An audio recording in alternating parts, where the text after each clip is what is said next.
이정미 헌법재판소장 권한대행이 이번 주 수요일인 22일까지 박근혜 대통령의 탄핵 심판 출석 여부를 밝히라고 대통령 측에 통보했습니다.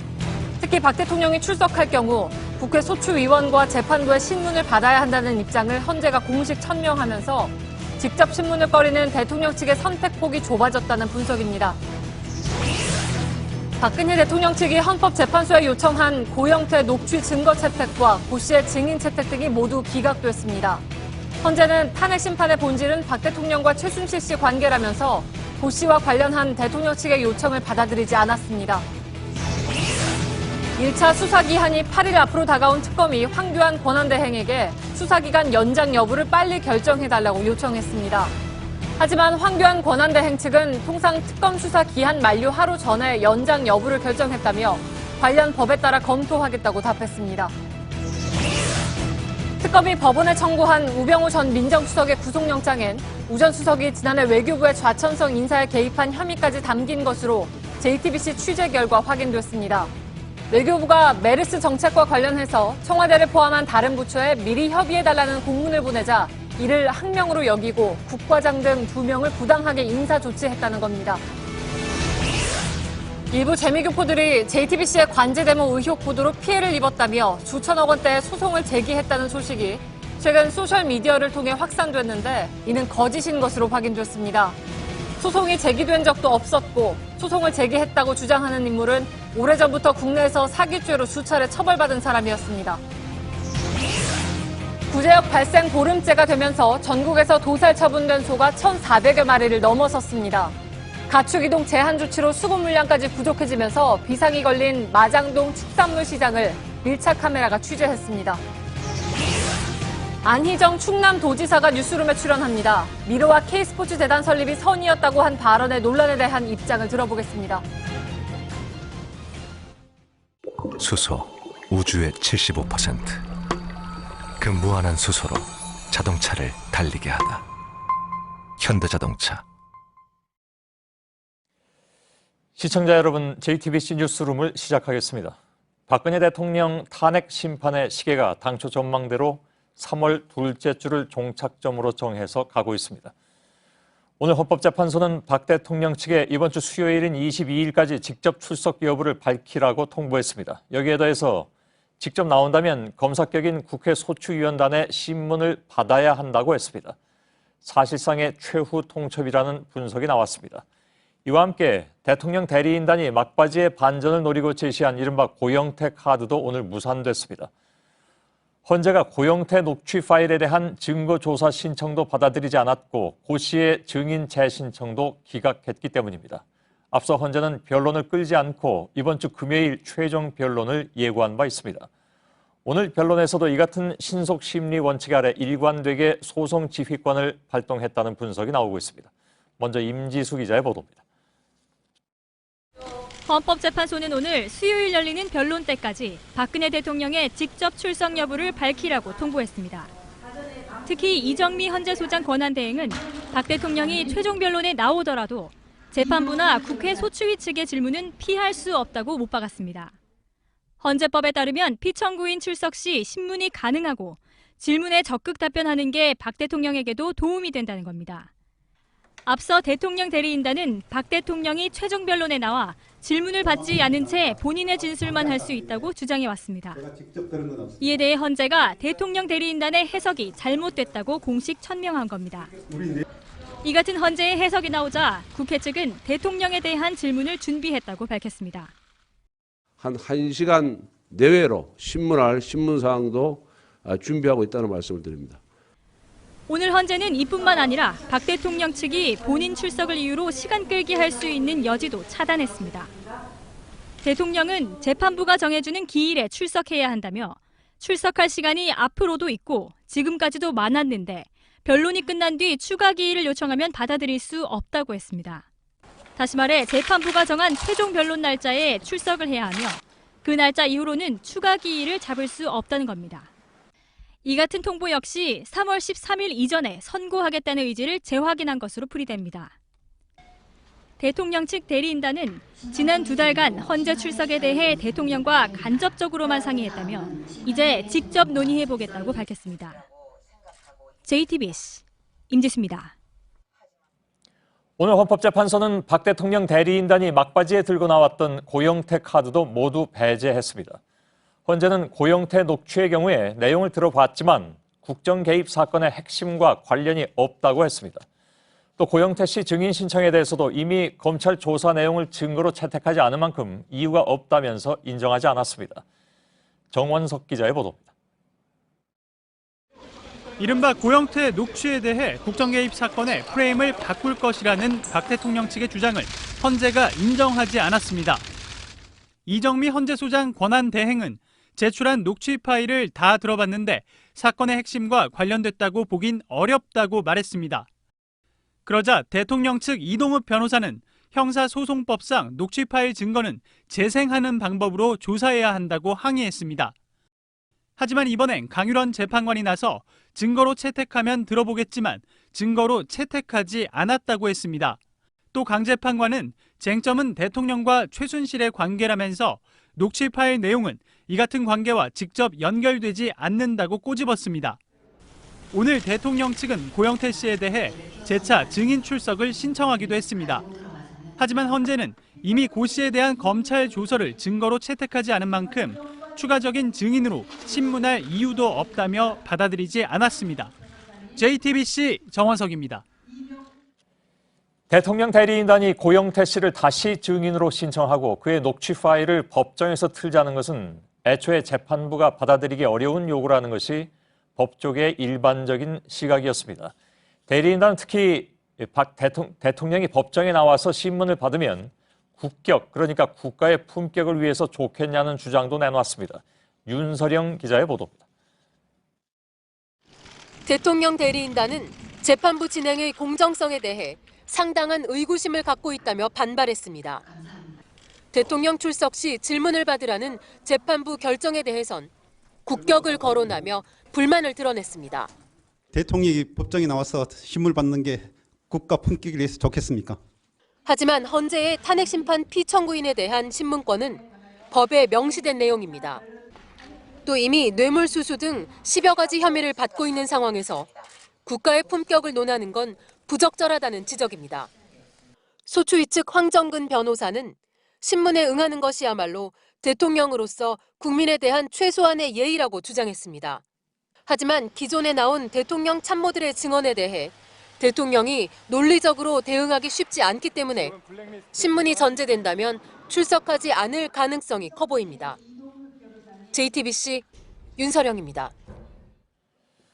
오늘 헌법재판소의 탄핵 심판정에서는 예기치 못한 소란도 일어났습니다. 대통령 대리인단 김평우 변호사가 당뇨 때문에 어지러우니까 점심을 먹고 변론 기회를 달라고 했는데 이정미 재판관이 변론 요지를 물었지만 답변이 없어서 변론을 끝냈습니다. 이에 김 변호사는 고성까지 질렀습니다. 백종훈 기자의 보도입니다. 오전 10시부터 시작된 탄핵심판 15차 변론이 막바지에 접어든 낮 12시 5분쯤이었습니다. 재판장인 이정미 헌법재판소장 권한대행이 정리 발언을 했습니다. 당초 증인으로 채택된 김기춘 전 청와대 비서실장 등이 나오지 않아 오후 변론은 사실상 없어진 상황이었습니다. 그런데 대통령 측의 김평우 대리인이 갑자기 제가 당뇨 질환이 있는데 변론을 해야겠다. 어지러워 점심을 먹은 후 변론 시간을 달라고 말했습니다. 예정에 없던 돌발 요청이었고 김 대리인의 변론을 듣기 위해 양측 대리인과 재판관이 오후에 다시 나오라는 요구였습니다. 이정미 권한대행은 김 대리인에게 변론 요지가 무엇이냐며 다음 변론 날짜에 말하라고 했습니다. 하지만 김 대리인은 입장을 또 바꿔 점심을 못 먹더라도 지금 변론하겠다며 목소리를 높였습니다. 이정미 권한대행은 재판 진행은 재판관이 하는 것이고 기일은 저희가 정한다며 소송지휘권을 발동하고 퇴정했습니다. 하지만 김 대리인은 이를 받아들이지 않고 재판관들이 함부로 진행을 한다면서 고성까지 질렀습니다. 결국 다른 대통령 대리인들까지 나서 김 대리인을 말려야 했습니다. JTBC 백종훈입니다. 보신 것처럼 헌재가 대통령 출석과 고영태 녹취 등에 대해서 단호한 입장을 밝히면서 대통령 측의 카드가 사실상 소진돼 가고 있다는 분석이 나옵니다. 이에 따라서 이정미 헌재소장 권한대행이 퇴임하는 3월 13일 이전, 그러니까 3월 둘째 주까지 탄핵 선고가 나올 것이란 전망에 더욱 무게가 실리고 있습니다. 김준 기자입니다. 시간 끌기 전략을 펼쳐온 박 대통령 측이 탄핵 심리 막바지에 꺼낸 카드는 대통령의 헌재 출석이었습니다. 그러나 이정미 권한대행은 대통령은 재판부가 정한 기일에 출석해야 하고 따로 기일을 정해달란 요청은 받아줄 수 없다고 강조했습니다. 대통령이 출석할 최종 변론일을 앞서 밝힌 24일에서 조정할 수는 있지만 최종 변론일 외의 추가 기일 지정은 없다고 선을 그은 겁니다. 최종 변론에는 대리인단만 참석하고 이후 추가 기일에 대통령이 출석하는 방식 등은 안 된다는 취지입니다. 만약 최종 변론일이 24일에서 조정되더라도 신속 심리를 강조해온 헌재의 기조로 볼 때 다음 주 초를 넘기지 않을 것이란 관측이 나옵니다.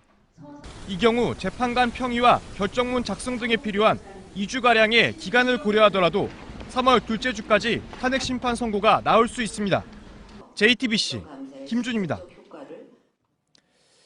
탄핵 소추안이 가결된 지난 70여일간 박 대통령은 이미 3번의 출석 검토 기회가 있었습니다. 그런데도 출석 검토에 또 시간이 필요하다는 주장을 하는 건데 백종훈 기자와 그간 변론 진행과 전망에 대해서 좀 더 짚어보도록 하겠습니다. 옆에 나와 있습니다. 자, 대통령 대리인단의 논리는 박 대통령과 지금부터 직접 만나서, 그러니까 지금까지는 안 만났다는 얘기가 되는 건지 뭐 정확하게 뭔지 모르겠습니다만 아무튼 직접 만나서 출석을 상의하고 준비를 해야 된다. 그러니까 시간이 더 필요하다. 이 얘기지 않습니까? 예, 그렇습니다.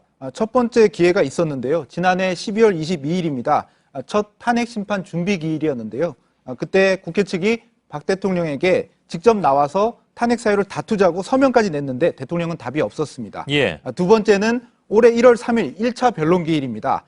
당시에도 대통령 본인이 나오는지 언론 주목이 컸고요. 헌재재판부가 점검도 했지만 역시 나오지 않아서 9분 만에 변론이 끝나기도 했습니다. 예. 그보다 이틀 전에는 그 문제가 됐던 기자간담회가 있었고요. 예. 뭐 되게 일방적인 그런 주장을 폈습니다만 그뿐만이 아니라 지난 1월 설 연휴 즈음에도 박 대통령이 출석을 검토한다. 뭐 이런 얘기가 돌긴 돌았습니다. 예. 보도도 됐었고 그래서 그 출석을 하는가 하고 기다렸는데 그건 아니었고 1월 25일에 그 설 이후였던가요? 약간 전입니다. 약간 전이죠. 예. 설 전이죠. 한 인터넷 방송하고 인터뷰를 했습니다. 예, 그렇습니다. 그때 부적절한 장외 여론전이라는 비판이 컸고요. 예? 세 번째로 설 연휴 전후, 즉 설 연휴 지나서 10차 변론 출석이 거론이 됐지만 결국 나오지 않았습니다. 예. 이렇게 총 3번의 출석 검토 기회를 모두 보낸 후에 이제서야 출석 검토를 하기 위해서 시간이 필요하다는 것입니다. 예. 근데 아까 뭐 잠깐 얘기가 나왔습니다만은 대통령 측의 이중환 대리인이 기자 브리핑에서 그런 얘기를 했습니다. 그러니까 지금까지는 간접적으로 출석 문제를 상의했다. 이제 직접 상의를 해보겠다. 이런 취지로 얘기하지 않았습니까?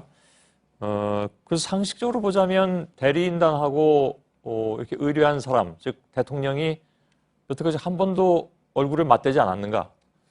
이건 좀 궁금하기도 한데 네. 지금 이분의 말만 그대로 하자면 적어도 이 문제, 즉 출석 문제에 대해서는 직접 만나서 얘기해 본 적이 없다는 얘기가 되잖아요. 예, 그렇습니다. 제가 오늘 그 질문을 했는데요. 예. 대통령과 만나서 출석 의지가 얼마나 있는 건지 그리고 출석 논의 진전은 있는 건지 물었는데요. 아직 직접 박 대통령과 상의하지 않았다는 그런 취지의 말을 했습니다. 예. 이제까지 2달이 넘는 시간 동안 그러면 만난 것은 몇 번 만났다고 했거든요. 그래서 출석과 관련해 논의의 진전이 없었다는 얘기인지 의문이 드는 대목입니다. 예.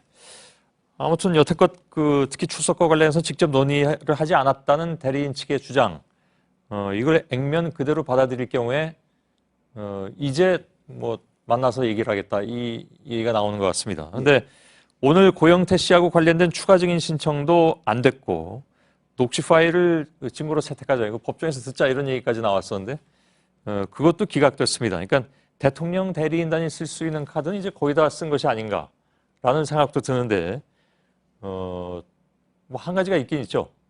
총사퇴.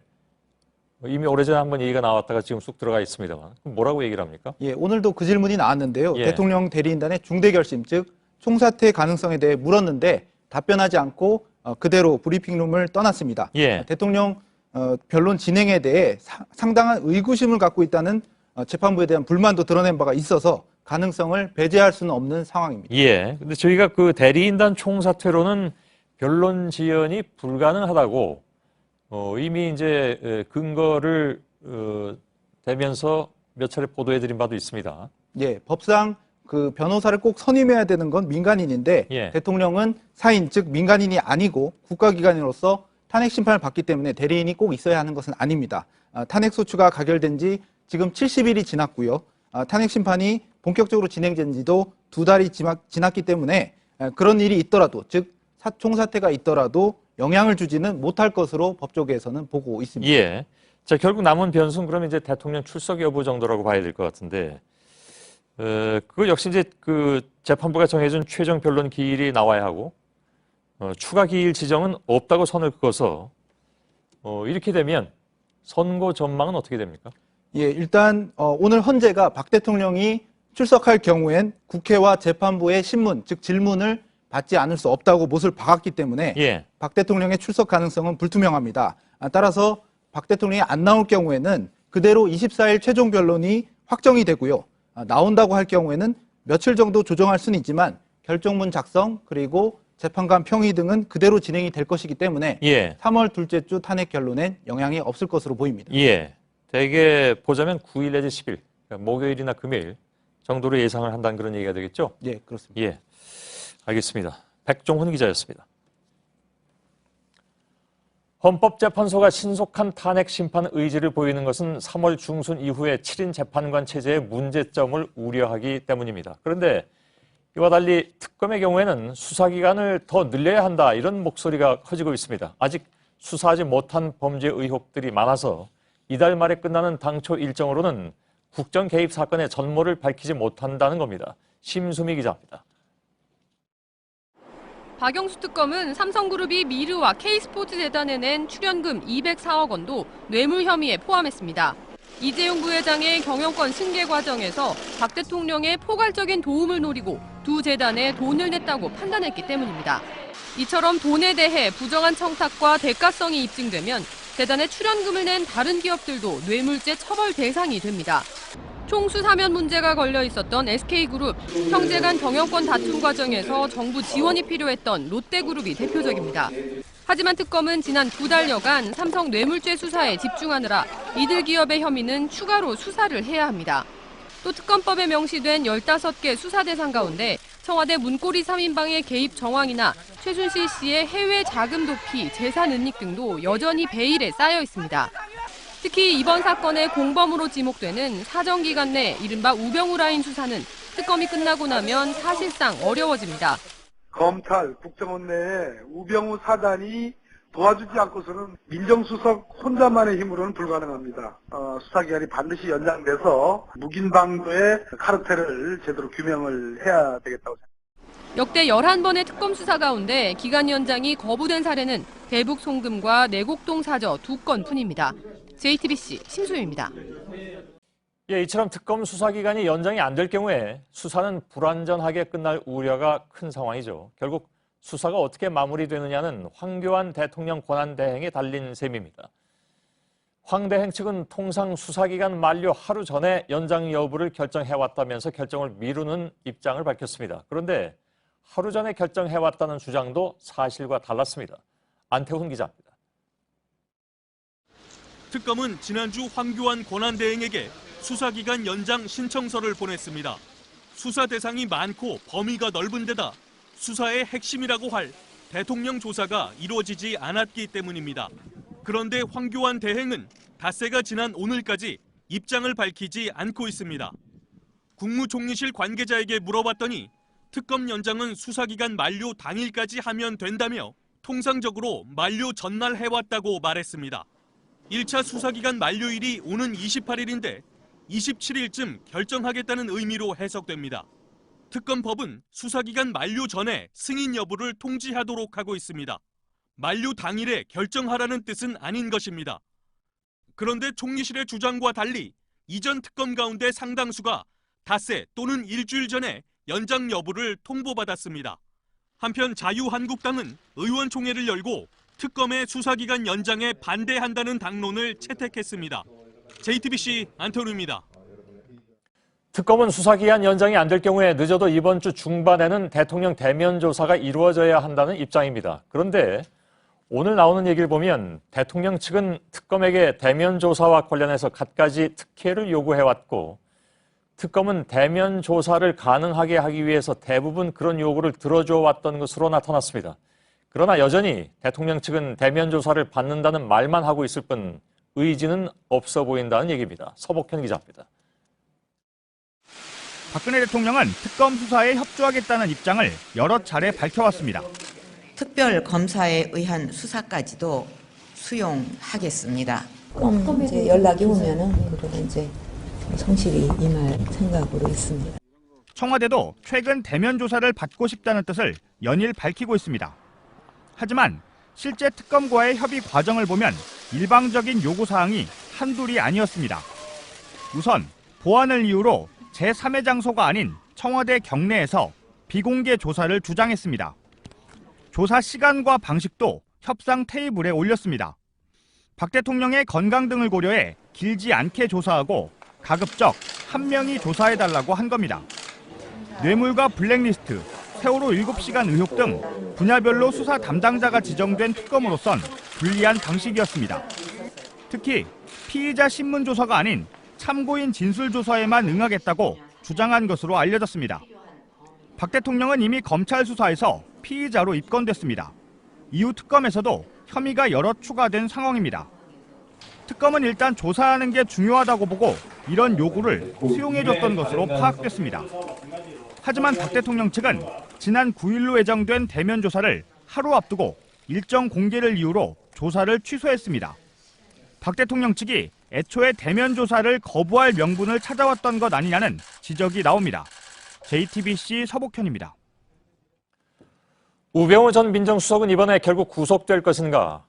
특검은 내일 오전에 열리는 우병우 전 청와대 민정수석의 구속영장 실질심사를 앞두고 막판 준비 중입니다. 우 전 수석이 최순실 국정개입 사건을 비호했고 나가서 적극적으로 도왔다는 것이 특검의 판단입니다. 특검 사무실 연결하겠습니다. 박민규 기자, 내일 우 전 수석의 구속 여부가 결정되는데 특검이 집중적으로 준비하고 있는 부분이 어떤 겁니까? 네, 우 전 수석의 재직 시절 이 직권 남용 혐의입니다. 우 전 수석이 받는 혐의는 10가지 정도 됩니다. 때문에 그제 특검 조사 소환 당시만 해도 한 차례 더 불러서 조사해야 되는 게 아니냐 이런 얘기가 특검 내부에서도 나왔는데요. 특검은 조사를 마친 당일인 어제 생각보다 빠르게 구속영장을 청구했습니다. 그만큼 특검은 확실하게 입증 가능한 혐의에 대해 집중적으로 조사를 벌인 걸로 보입니다. 예. 문체부나 공정거래위라든가 이런 각종 정부 부처하고 기관 인사에 부당하게 개입했다. 이런 혐의도 받고 있습니다. 특검이 관련 물증을 충분히 확보했다는 얘기가 있던데 맞습니까? 그렇습니다. 우 전 수석이 이 블랙리스트 관련 지시를 제대로 따르지 않았다는 이유로 문체부 고위 공무원들을 좌천시켰다는 게 특검 판단인데요. 특히 당초 인사조치 대상이 됐던 공무원 중 한 명은 차은택 씨와의 친분으로 인사조치에서 제외가 됐다고 합니다. 이런 정황들을 모두 종합을 해보면 이 인사를 결정한 건 사실상 최순실 씨라고 특검은 보고 있습니다. 예, 근데 우 전 수석은 여전히 최순실 씨를 모른다고 하고 있지 않습니까? 그렇습니다. 특검 조사에서 우 전 수석은 이 문체부 인사 개입, 이 사실 자체는 인정을 했다고 합니다. 김종덕 당시 장관에게 인사 조치를 하라라고 지시한 건 인정을 한 건데요. 하지만 어떤 이유를 들면서 그렇게 했는지는 특검 조사실에서 말하지 않았고 여전히 최 씨와의 이 사건과 최 씨와의 관련성은 없다는 입장을 유지했다고 합니다. 예, 그러나 그동안에 드러난 여러 가지 정황, 이를테면 최순실 씨하고 우 전 수석의 장모 김장자 씨가 골프 회동을 했다라든가 또 특히 이제 최근에 나온 것은 수영 강습도 함께 받았다고 하는데 모른다는 것이 어느 정도 상식적으로 통할지 모르겠습니다. 아무튼 최 씨하고 우 전 수석의 관계가 드러날지 두고 봐야 하는 상황입니다. 특검은 어떻게 봅니까? 네, 특검은 그동안의 조사 결과를 토대로 우 전 수석이 최순실 씨를 적극적으로 도와왔다고 보고 있습니다. 최 씨가 민정수석실에 인사청탁을 한 정황도 확보를 했는데요. 바로 이 최 씨의 핸드백 안에 들어있던 자료입니다. 이철성 경찰청장 등의 인사 파일 그리고 민정수석실로 보내라라고 적혀있는 최 씨의 자필 메모 등입니다. 예, 바로 그 메모가 이번에 우 전 수석의 발목을 잡았다 이런 얘기도 있고 근데 설령 이제 우 전 수석이 최 씨를 몰랐어도 문제가 되는 것 아닌가 하는 생각도 많이들 하십니다. 그러니까 민정수석의 역할인 고위공직자라든가 대통령 주변 인물들에 대한 감찰, 이것을 이제 소홀히 한 것이라는 건 이유 때문이겠죠. 예, 만약에 우 전 수석이 최 씨를 알았다면 이 고의로 감찰을 하지 않은 게 되고요. 몰랐더라도 대통령 측근과 관련자들의 비리를 제대로 감찰하지 못한 겁니다. 때문에 두 경우 모두 직무유기죄는 성립할 수 있어 보이는데요. 특검이 우선 우 전 수석의 직권남용 혐의에 집중하는 건 그동안 이로 인해서 피해를 입은 관련자 진술을 다수 확보했기 때문입니다. 특검은 또 자신의 개인 비리 그리고 미르와 K스포츠재단 등을 내사하던 특별감찰관실을 해체했다는 혐의 역시 상당 부분 수사를 마친 상태입니다. 예, 박민규 기자가 특검 사무실에서 전해드렸습니다. 보신 것처럼 우병우 전 민정수석의 혐의는 최순실 씨의 국정농단을 사실상 묵인한 것으로 이런 것들을 포함해서 다양하게 나오고 있습니다. 그런데 JTBC 취재 결과 우 전 수석의 혐의에 외교부 인사 개입 내용이 포함된 것으로 확인됐습니다. 작년 2월 민정수석실 주도로 외교부 좌천성 인사가 있었는데 청와대에 항명을 했다는 것이 이유였습니다. 어떤 항명이었는지 김필준 기자가 단독 보도해드립니다. 2015년 메르스 사태로 중국 관광객이 주자 법무부는 중국 등 단체 관광객의 비자 발급 수수료를 면제하는 조치를 1년간 연장했습니다. 그런데 당시 외교부는 비자 발급 수수료를 계약직 직원들의 인건비로 활용했기 때문에 법무부의 갑작스러운 방침이 당혹스러웠습니다. 이후 외교부는 앞으로 결정에 앞서 미리 협의해달라는 취지의 공문을 법무부에 보내면서 청와대를 참조수 신처로 지정합니다. 하지만 민정수석실에선 이를 공직기강 위반으로 문제 삼았습니다. 청와대에 참조로 공문을 보낸 게 항명이라는 겁니다. 결국 해당 공문을 보낸 담당자와 직속 상관은 지난해 2월 좌천성 인사를 당했습니다. 당시 외교부 관계자는 굉장히 이례적인 일이어서 충격이 컸다고 말했습니다. 특검은 이런 인사 외압의 배경에 우 전 수석이 있다고 보고 피해를 입은 외교부 인사를 최근 불러 조사했습니다. 사실관계를 확인한 특검은 외교부 인사 개입 내용을 우 전 수석의 직권남용 혐의에 포함시켰습니다. JTBC 김필주입니다. 청와대 문고리 3인방 중에 한 명, 사실상 잠적했다는 의혹을 받아온 안봉근 전 국정홍보비서관이 오늘 특검에 출석했습니다. 그렇게 찾아도 못 찾았는데 갑자기 자기 발로 나타나니까 신출귀몰이라는 평도 나왔습니다. 참고인 신분인 안 전 비서관은 조사를 받는 과정에서 피의자로 전환될 가능성도 있습니다. 전다빈 기자입니다. 안봉근 전 비서관은 지난해 11월 14일 검찰에 출석한 이후 잠적했다는 의혹을 받아왔습니다. 최근 헌재가 경찰에 소재 탐지를 요청했지만 경찰도 안 전 비서관을 찾지 못했습니다. 출석을 피해오던 안 전 비서관이 오늘 석 달여 만에 모습을 드러냈습니다. 안 전 비서관은 박 대통령 비선진료 의혹에 연루돼 있습니다. 청와대에 비선진료진 출입시켰습니까? 담당 업무셨잖아요. 예.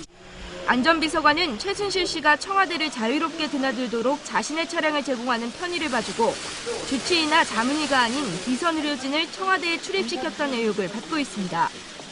또 세월호 참사 당일 박 대통령의 베일에 가린 7시간을 가장 잘 알고 있을 것으로 알려져 있습니다. 안 전 비서관은 헌재의 탄핵 심판 증인으로 채택됐지만 잇따라 불출석해 대통령 측의 탄핵 심판 지연 전략에 따라 움직인다는 비판을 받기도 했습니다.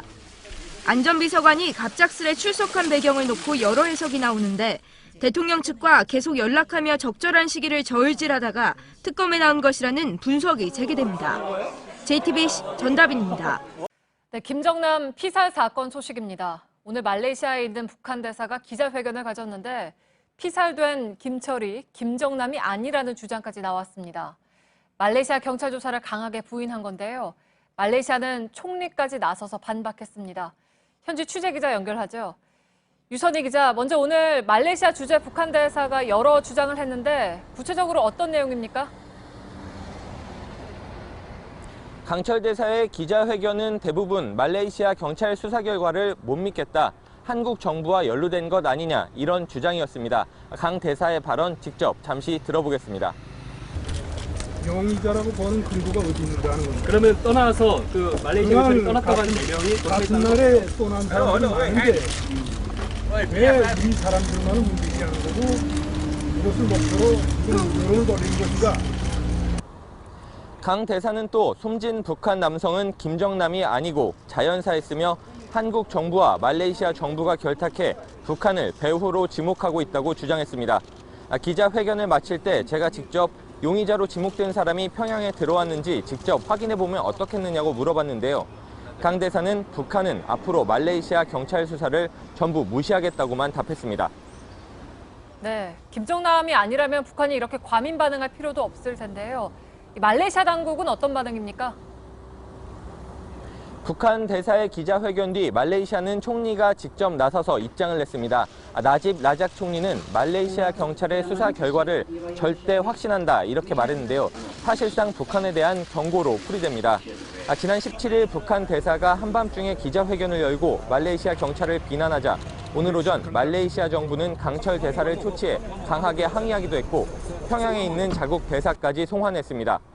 말레이시아 경찰 당국이 김정남 피살 배후로 북한을 강하게 시사하면서 북한 측이 반발하자 이에 다시 말레이시아 정부가 반박하는 모양새입니다.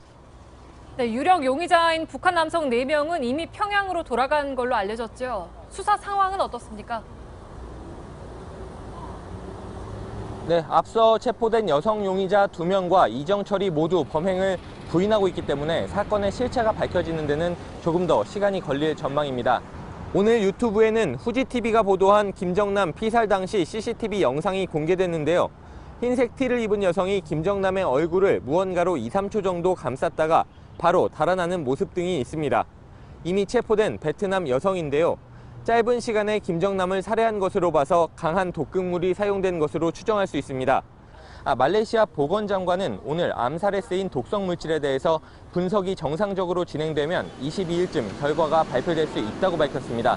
하지만 부검 결과가 나온다고 해도 이것만으로 사건의 실체가 얼마나 드러날 수 있을지는 미지수입니다. 네, 말레이시아에서 유선희 기자가 전해드렸습니다. 한편 김정남의 아들 한솔 씨가 시신 인도 문제를 논의하기 위해서 잠시 후 쿠알라룸푸 공항에 도착할 예정이라고 현지 언론이 보도했습니다. 다음 소식입니다. 북한 용의자 가운데 유일하게 체포된 이정철은 말레이시아에 위장 취업을 했던 사실이 드러났습니다. 저희 취재진이 이 씨 측과 고용주가 주고받았던 문자를 확인해봤는데 북한 사람 5명의 비자를 얻으려 했던 정황도 포착됐습니다. 강신우 기자의 단독 보도입니다. 쿠알라룸푸르 시내의 한 건강보조식품 업체입니다. 이정철이 3년간 일한 것으로 돼 있습니다. 하지만 고용주의 말은 다릅니다. So you met him 5 times, right? During 3 years. 정기적인 월급을 준 적도 없었다고 합니다. 북한산 물품 중개업자 역할을 하고 싶다고 접근해 취업 비자를 받게 도와줬다는 겁니다. 필요한 일이 있을 땐 전화와 문자만 했는데 이정철은 영어가 서툴다며 딸을 내세웠습니다. 문자를 확인해 보니 반년여 전부터 다른 북한 사람들을 입국시키는 데 집착하는 상황이 이어집니다. 지난해 7월 11일 5명의 북한 사람들을 데려오려 한다며 취업 요청을 하고 9월에는 수수료까지 제한합니다. 한꺼번이 아닌 점차적으로 들어올 거란 점을 강조하더니 지난 12월엔 1명만 부탁합니다. 다른 4명은 이미 해결됐을 가능성도 엿보이는 대목입니다. 앞서 말레이시아 경찰은 이정철과 그 공범이 암살 모의를 6개월 전부터 했다고 밝힌 바 있습니다. 이정철이 이곳에 누구를 거주시키려고 했고 또 어떤 작업을 함께 하려고 했던 것인지를 밝히는 것이 또 다른 핵심 과제로 떠올랐습니다. 쿠알라룸푸르에서 JTBC 강신우입니다. 미국 교포들이 JTBC를 상대로 60억 원의 소송을 제기했다. 이달 초에 한 블로그에서 퍼지기 시작한 기사입니다. 이 기사는 극우 성향 커뮤니티와 친박단체 소셜미디어 등을 통해서 일파만파 확산되더니 주말 친박단체 집회에서 정치인들도 이를 언급하기 시작했습니다. 이른바 단골 메뉴가 되는 것이죠. 소송 규모도 처음 60억 원에서 120억, 1000억, 그리고 최근에는 무려 3천억 원으로 뛰었습니다. 그런데 취재진이 확인한 결과 이 기사는 가짜뉴스였습니다. 소송을 제기했다고 밝힌 자칭 미국 교포는 지난 7년 동안 국내에서 여러 차례 사기 행각으로 시정을 받았던 인물로 확인됐습니다. 소송을 접수했다고 밝힌 미국 법원에서도 JTBC와 관련돼서 접수된 고소장은 없었다고 밝혔습니다. 누가 봐도 황당한 이 가짜뉴스가 어떻게 사람들을 현혹시켰을까요? 자신들이 믿고 싶은 내용은 검증 없이 무조건 퍼뜨리고 보는 가짜뉴스 유통의 실태, 먼저 이호진 기자입니다. 지난 16일 저녁 광화문 이순신 장군 동상 앞입니다. 한 남성이 태극기를 든 사람들에게 둘러싸여 삭발을 하고 있습니다. 자신을 재미교포 지미 리라고 소개한 이 남성은 지난 6일 미국 버지니아 연방법원에 JTBC를 고소했다고 밝혔습니다. 네, 버지니아 연방법원에서 2월 6일 날짜로 받아줬습니다. 그 얘기는 다른 주에서도 받아줄 수 있다는 얘기입니다. 구체적인 소송 규모도 언급합니다. 이번 주말까지 저희가 소송 은행 목표가 1,500억 정도 되고요. 그 다음에 3월 2일까지 최선을 다해서 3,001억을 만들 겁니다. 지미리의 소송이 알려진 건 지난 1일 한 인터넷 기사를 통해서입니다. 지난달 31일 8시 5분경 JTBC 뉴스룸에서 보도한 관제대모 의혹 기사에서 자신을 포함한 재미교포 8명이 등장했다며 JTBC가 미 합중국 국민의 명예를 훼손했다는 겁니다. 그런데 미국 버지니아 연방법원에는 접수된 고소장을 발견할 수 없었습니다. 미국 연방법원의 전자법원 시스템에서 조회한 바로는 소장은 오늘 현재로서는 찾지 못했습니다. 취재진이 확인한 결과 지미리는 한국 이름 이모 씨로 최소 수년간은 한국에서 활동해왔습니다. 그 아는 분이시죠? 이분 맞으시죠? 그죠. 최근에 머리 깎으셨고. 국내에 계신 기준이죠? 그렇죠. 우리 얼굴을 알고 여기 안 되겠다 지금 어디 계신지 모르겠어요. 국내에 머물며 2010년부터 지난해까지 사기죄로 4차례에 걸쳐 징역형과 벌금형을 받았습니다. 대부분 범행 수법도 비슷했습니다. 주로 미군 장교나 정치인을 사칭해 활동비와 술값 등으로 돈을 가로챘습니다. 소송뿐만 아니라 정치적 활동 의혹도 제기됩니다. 친박단체 집회에 참가해왔다면서도 소송설이 불거지기 전 자신이 대표로 있는 단체는 바른정당을 지지한다고 밝힌 바 있습니다. JTBC 이호진입니다. 예, 지금 보도해드린 것처럼 JTBC에 대한 미국 교포들의 수천억 원대 소송은 황당한 사기극을 가공한 가짜뉴스였습니다. 그런데 이 가짜뉴스는 인터넷과 소셜미디어 등을 통해서 확산됐고 일부 정치인들과 보수 인사들의 입을 통해서 부풀려지기도 했습니다. 친박단체 집회 나가시는 분들은 피해가 우려되기도 합니다. 이어서 김지아 기자입니다. 지난 4일 시청 광장에서 열린 친박단체 집회입니다. 연사로 나선 자유한국당 김진태 의원이 JTBC에 대한 재미교포들의 소송을 언급합니다. 어떤 해외 교포는 손석희를 상대로 500만 불을 청구했습니다. 우리 집에서도 제 아내, 애들 둘 다 청구했습니다. 김진태 의원 측은 해당 소송이 가짜라는 JTBC 취재진의 지적에 아무런 대응을 하지 않았습니다. 일주일 뒤에 열린 또 다른 친박단체 집회. 이번엔 대통령 대리인단 서석구 변호인이 가짜뉴스를 지지하는 취지의 발언을 합니다. 버지니아 미국에서 와가지고 이렇게 정말 불굴의 톤을 발휘하면서 JTBC의 이런 그 조작된 언론과 상대로 해서 싸움을 거고 국민들이 여기에 대거 참여해가지고 소송단을 구성한 거 감사와 존경을 표하고. 해당 발언에 대한 입장을 묻자 잘 모르는 내용이었다고 밝혔습니다. 예, 그때 판교구 집회에서 처음 봤어요. 미국에서 뭐 소송을 진행하는 과정이나 뭐 이런 거에 대해서 그거는 제가 잘 몰라요. 구체적인 어떻게 소송하는지 그거는 잘 몰라요. 이 발언들이 극우 성향 인터넷 커뮤니티 등에 알려지면서 해당 소송을 응원하는 움직임이 커졌습니다. JTBC를 상대로 100억 원대 소송을 제기했다는 한 가짜뉴스는 페이스북에서만 23,700회 공유됐습니다. 하지만 극우 성향 커뮤니티 내부에서도 지미리에 대한 사기 의혹이 불거지면서 소송 후원금 피해 등 실태 파악에 나섰습니다. 무책임하게 부풀려진 가짜뉴스에 대해 정작 책임지는 사람은 없다는 지적이 나옵니다. JTBC 김지아입니다. 어젯밤 스웨덴에서 일어난 일을 보라. 트럼프 미국 대통령이 지지자들 앞에서 난데없이 한 말입니다. 스웨덴에서 테러 등 비상 상황이 발생한 것으로 비춰졌는데 근거 없는 얘기로 판명 났습니다. 가짜뉴스를 비판해온 자신이 정작 가짜뉴스를 만들어낸 셈이 됐습니다. 김성탁 특파원입니다. 트럼프 대통령이 안전하지 않으면 어떤 일이 일어나는지 보라며 여러 나라와 도시를 호명합니다. You look at what's happening last night in Sweden. Sweden. Who would believe this? Sweden. 테러가 발생했던 브뤼셀과 니스를 언급해 스웨덴에서도 테러가 있었다는 뉘앙스였습니다. 하지만 전날 밤 아무 일도 없었던 스웨덴은 발끈했습니다. 주미 스웨덴 대사관이 미 정부에 해명을 요구했고 빌트 전 스웨덴 총리는 스웨덴 테러 공격, 트럼프 대통령이 약을 먹었나라고 비판했습니다. 스웨덴 사람들은 어젯밤 스웨덴이란 해시태그를 달고 평온한 사진 등을 올리며 트럼프를 성토했습니다. 트럼프는 미 대선에서 300만 명이 부정투표를 했다고 주장했지만 거짓으로 드러났습니다.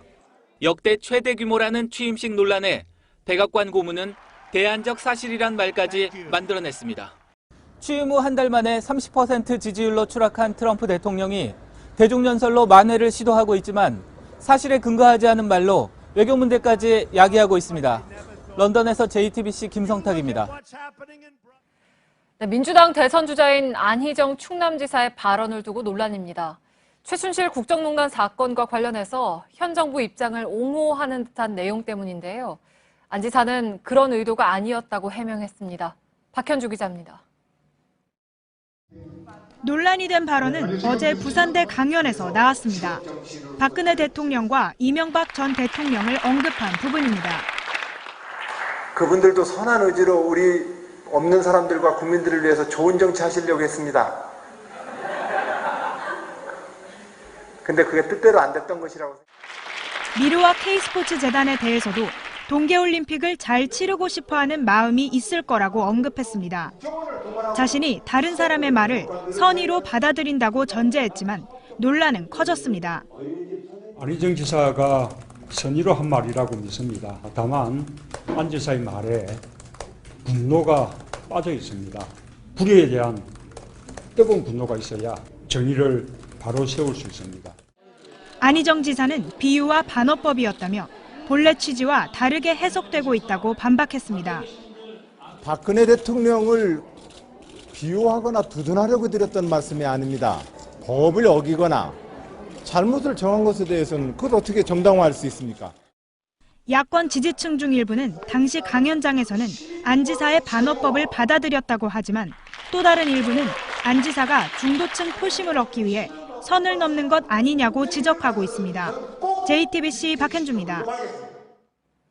네, 안희정 지사는 잠시 후 2부에 출연할 예정입니다. 다음 소식입니다. 전국에서 유일하게 경산 문명고등학교만 국정역사교과서 연구학교로 신청했고 오늘 이 학교 한 곳만 연구학교로 지정이 됐습니다. 교육부는 연구학교 신청률이 저조하자 무상으로 국정역사교과서를 보조교재로 제공하겠다고 나섰습니다. 신청을 방해하는 행위에 대해선 법적 대응하겠다고 밝혔습니다. 윤정식 기자입니다. 국정역사교과서 연구학교 신청 마감은 지난 10일이었습니다. 하지만 교육부는 15일까지로 기한을 늘렸습니다. 신청학교 수가 적었기 때문입니다. 하지만 결국 신청학교는 경산 문명고등학교 한 곳이었고 오늘 교육부는 이곳만 연구학교로 지정했습니다. 예상보다 신청이 저조하자 원하는 학교에 무상으로 국정역사교과서를 보조교재로 지급하겠다고 밝혔습니다.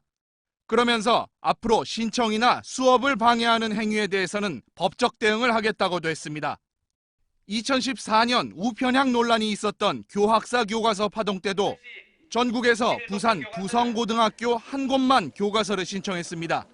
결국 이념 논란이 아니더라도 국정역사교과서는 1년 동안 44억 원을 들여 제작하고도 762건의 오류가 발견되면서 제2의 교학사 교과서가 됐습니다. JTBC 윤정식입니다. 네, 지난 5일 충남 보은에서 구제역 의심 신고가 접수된 뒤로 1,400여 마리의 소가 살처분됐습니다. 정부는 철저한 방역을 하고 있다고 밝혔죠. 그런데 부적절한 소독제가 사용되고 구제역이 발생한 농가를 출입한 일부 차량의 경로를 추적하는 것도 허점투성입니다. 조민중 기자의 단독 보도입니다. 현재까지 구제역 확진 판정을 받은 곳은 충북 보은지역 등에 있는 9개 농장입니다. 구제역 발병농과 반경 500m 이내에 있는 소는 모두 살처분됐습니다. 그리고 곧바로 소독제를 뿌리는 등 방역 작업도 이루어졌습니다. 특히 겨울철에도 쉽게 얼지 않은 산화제 계열 소독제를 써야 합니다. 기온이 낮은 겨울철에 빨리 얼어버리는 산성제 계열 소독제는 효과가 떨어지기 때문입니다. 그런데 9개 농장 중 2곳만 산화제 계열 소독제를 썼고 6곳은 산성제 소독제 등 다른 소독제를 썼습니다. 나머지 1곳은 섞어서 사용했습니다. 지방자치단체에 공문만 발송을 하고 있습니다. 그런데 구제역에 대해서도 똑같은 상황을 만들어낸 것에 대해서는 이 정부가 너무 무책임하고 무능하다고 생각합니다. 이뿐만이 아닙니다. 구제역 확진 판정을 받은 3개 농장에 차량 무선 인식장치 GPS가 장착되지 않은 차량 7대가 출입한 것으로 나타났습니다. 정부는 2012년부터 축산 관련 차량에 GPS 장착을 의무화했습니다. 차량의 이동 경로를 파악한 뒤 구제역 확산을 막으려 한 건데 여기에 구멍이 뚫린 겁니다. 정부는 이후 이들 차량을 소독한 후 이동하지 못하게 조치를 취했다고 밝혔습니다. 하지만 이 차량들이 44곳의 농장을 다녀온 뒤였습니다. JTBC 조민중입니다. 네, 이맘때면 채용을 앞두고 기업과 준비생 모두가 분주할 때죠. 올해는 좀 다릅니다. 취업 준비생은 2003년 이후 최대인 70만 명 수준인데 기업에선 10대 그룹조차도 채용 공고를 내지 않고 있습니다. 강나현 기자입니다. 취업 시즌으로 꼽히는 3월이 코앞인데도 대학가 풍경은 예년과 사뭇 다릅니다. 공채 공고를 내줘야 마음 편히 이제 준비를 할 수 있는데 좀 계획을 알려주지 않으니까 더 불안감이 좀 커지는. 티오가 지금 명확하지 않으니까 약간 다른 쪽 분야도 생각을 해봐야 하나? 라는 생각도 들고 약간 불안하죠. 10대 그룹만 따져봐도 SK를 제외하면 채용 규모를 명확하게 발표한 곳이 없습니다. 현대차그룹과 GS가 채용 규모를 예년 수준으로 정했을 뿐 삼성을 비롯해 나머지 7개 대기업은 채용 규모를 아직 못 정하고 있습니다. 기업에선 국내외 정치경제 사정 등 불확실성을 이유로 듭니다. 대기업 취업자 수는 이미 줄고 있습니다. 지난달 직원 300명 이상 대기업 취업자 수는 241만 6천 명으로 나타났습니다. 1년 전과 비교하면 4만 6천 명이 줄었는데 금융위기 이후 가장 큰 폭으로 떨어졌습니다. 기업에선 일정이 늦어지더라도 채용은 하겠다는 입장이지만 지난해와 같은 규모를 유지하는 건 어렵다는 전망이 우세합니다. JTBC 강나현입니다.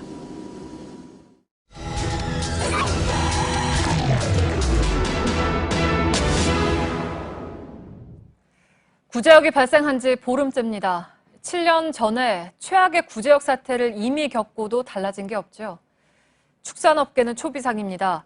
수도권 최대 규모인 마장동 축산물 시장에 밀착 카메라가 다녀왔습니다. 김도훈 기자입니다. 어둠이 짙게 깔린 새벽 시간, 화물차들이 시장 입구로 줄지어 들어섭니다. 냉장 화물칸을 채운 건 밤사이 도축을 마치고 서울로 올라온 각종 소와 돼지 등 축산물입니다. 어디서 해서 온 것들이에요? 전국에서 올라오죠. 사람보다 큰 고기 덩이를 등에 짊어지고 정육점을 부지런히 오갑니다. 화물차들이 한꺼번에 몰려들면서 시장 안은 백제통이 됩니다. 지금 시간이 새벽 3시를 막 넘긴 시간인데요. 보시면 시장 골목 안은 이렇게 전국 각지에서 독출된 축산물들을 실은 화물 차량들로 골목이 가득 찼습니다. 하지만 운송 물량은 보름 새 절반 이상 줄었습니다. 우리가 피부로 느끼는 거는 운송 물량, 두수, 그게 좀 적은 것 같아요. 평상시보다. 전국에서 1,400마리가 넘는 소가 도살 처분되고 정부의 가축 이동 제한 조치로 물량이 부족해졌기 때문입니다. 고기를 넘겨받은 상인들은 곧바로 뼈와 살을 가르는 발굴 작업에 매달립니다. 소 한 마리를 부위별로 손질하는데 4-5시간 정도가 걸리는데 물량 부족으로 일감이 줄면서 오후가 되면 개점 휴업 상태입니다. 지금 많이 일거리도 없고 장사도 안 되고 그렇죠. 지금 현재는. 내일도 빨리 끝나고 저희들은 거의 12시 안 되면 끝나옵니다. 구제역 여파로 소고기 소비 심리가 얼어붙으면서 국내산 소고기를 찾는 손님들의 발길은 뚝 끊겼습니다. 여기가 사람이 제일 많이 다니는 길인데 사람이 없어요, 아예. 사람이 나와야 뭘 팔든지 장사를 하든지. 시장 구경을 하던 외국인 관광객들도 찾아보기 힘듭니다. 한국 관광객, 홍콩 관광객도 거의 없고 이 정도로 가자면 문 닫을 정도예요. 시장 상인회가 10만 원 이상 구매 고객에게 나눠주려고 사은품으로 준비한 온누리 상품권은 며칠째 절반 가까이 남아 있습니다. 이거 봐봐요. 오늘의 상품권 이게 막 하루 이틀이면 다 나가거든요. 지금 며칠째 병원. 납품용 고기를 보관 중인 대형 냉동 창고도 텅 비었습니다. 구제역 터지고 나서부터 거의 물량이 나오질 않아요. 그래서 그러다 보니까 지금 냉장고가 좀 많이 비어 있는 상태입니다. 한우를 보관 중인 냉장 창고 안으로 들어와 봤습니다. 안쪽으로 들어와 보시면요. 한우 등심이나 양지 같은 인기 부위들이 종류별로 나눠 있는데요. 평소대로라면 제 키만큼 차 있어야 되지만 평소 물량의 3분의 1도 되지 않습니다. 이곳에서 생계를 꾸려가는 상인들만 7천여 명에 달합니다. 상인들은 행여나 전파 속도가 빠른 돼지까지 구제역이 확산될까 걱정입니다. 소 판매하신 분들이 거의 50%는 판매량이 줄어가지고 지금 현재 울상입니다만은 돼지까지 구제역이 온다면은 우리 시장은 앞으로 굉장히 어려운 지경에 놓일 것 같습니다. 축산 농민들은 밤잠을 설쳐가며 구제역 확산 방지에 안간 힘을 쓰고 있습니다. 백신 접종은 마쳤지만 항체가 형성되는 이달 말까지는 안심할 수 없습니다. 사상 최악의 피해를 낳은 2010년 구제역 사태 이후에도 백신 접종 관리 등 정부의 비폭 방역 대책은 반복되고 있습니다. 국가 다축 방역 시스템을 원점부터 꼼꼼히 점검해야 하지 않을까요? 밀착 카메라 김도훈입니다.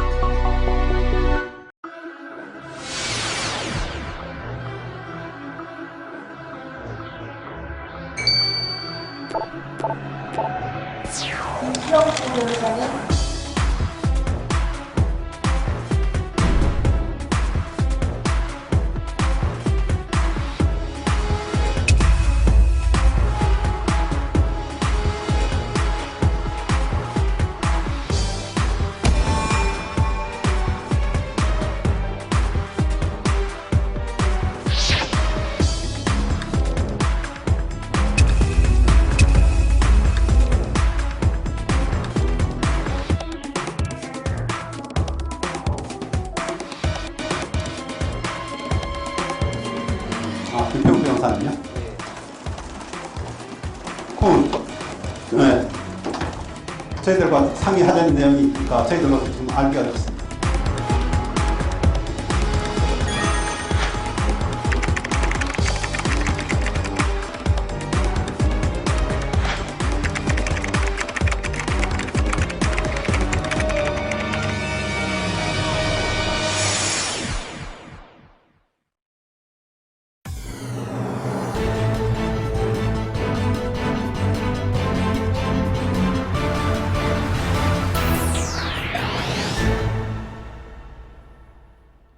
뉴스룸의 앵커 브리핑을 시작하겠습니다. 팝스타 아델은 시상대에 올라가서 트로피를 절반으로 쪼개버렸습니다. 얼마 전 그래미 시상식에서 있었던 일입니다. 모두 5개의 상을 받은 아델은 이렇게 말했습니다.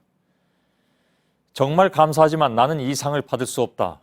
비욘세, 당신은 나와 내 흑인 친구들이 살아있음을 느끼게 해준다. 후보에 나란히 올랐던 비욘세를 향한 말이었죠. 비욘세는 함께 눈물을 흘렸습니다. 너무 하얀 그래미. 이런 말이 나왔을 만큼 그래미상은 유독 흑인 음악에 인색해왔습니다. 더구나 지금은 극심한 인종 갈등을 부추기는 트럼프의 세상이기도 합니다. 청룡영화상은 정말 상을 잘 주죠.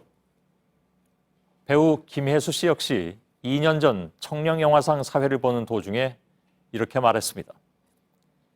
역사와 전통을 지닌 대종상 영화제가 편향심사 논란에 휩싸였던 바로 그 시기. 좋은 영화가 후보작에조차 오르지 못하던 당시는 석연치 않았으나 지금은 익히 짐작이 가는 그때의 상황을 고스란히 담아낸 일침이었습니다. 웃으며 던진, 그러나 사람들의 귀에 선명하게 꽂힌 그 한마디는 지금까지도 내내 회자되고 있습니다. 재치 있게, 유쾌하게, 자신의 생각을 전했던 팝 가수와 배우. 그들은 상대방을 조롱하거나 독설로 말하지 않았습니다.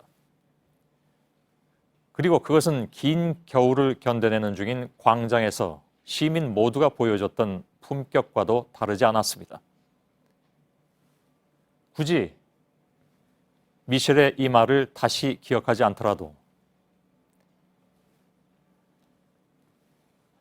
조롱과 독설, 심지어는 위협의 시간과 공간을 극복하고 유사일에 이런 적이 있었던가 싶을 정도로 절대 다수로 나타나는 시민들의 생각들.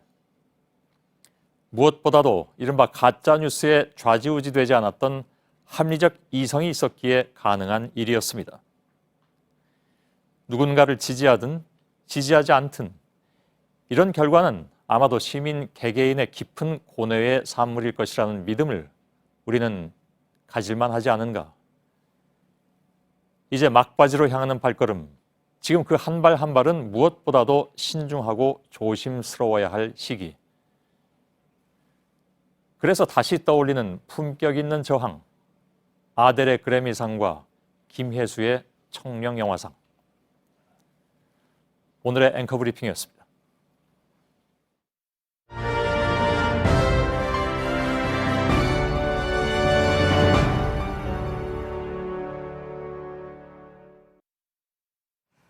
네, 오늘 헌법재판소가 박 대통령의 직접 출석 여부를 모레 22일 변론 때까지 밝히라고 했습니다.